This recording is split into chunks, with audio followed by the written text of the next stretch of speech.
দুনিয়াটা অনেকটাই স্বার্থপর।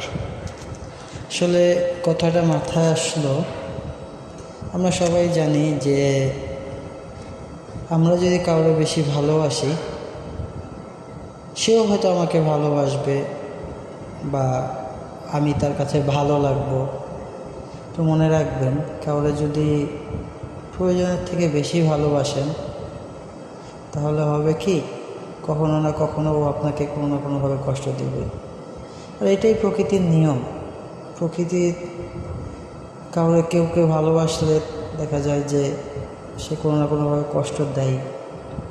আসলে দেখবেন, তো যদি সুন্দর একটা কিছু বানাতে যান, মনে করেন একটা পাথর দিয়ে একটা মূর্তি বানাবেন। মূর্তিটা যখন বানাবেন, অবশ্যই মূর্তিটা আপনার কাছে ভালো লাগবে। তবে বিষয়টা হলো গিয়ে, মূর্তিটা বানানোর আগে ওই পাথরটাকে কতবার চেনি দিয়ে, হাতুড় দিয়ে ঘাই মেরে মেরে মেরে মেরে একটা পাথরের শেপে আনতে হয়। এমনটাই দেখা যায় যদি আপনি একটা মাটির পুতুল বানান, মাটিটাকে খুব ভালোভাবে দেখা যায় যে পানি দিয়ে নরম করে তারপর ঠিক করে একটা শেপে আনতে হয়।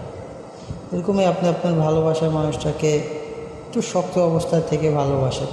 অতিরিক্ত ভালোবাসা ঠিক আছে, আপনি ভালোবাসেন, ঠিক আছে, তবে একটু লিমিটেশনে রেখে ভালোবাসলে হবে কি, যখন কষ্টটা পাবেন বা ও আপনাকে কষ্টটা দিবে, তখন আপনার কাছে অতটা খারাপ লাগবে না।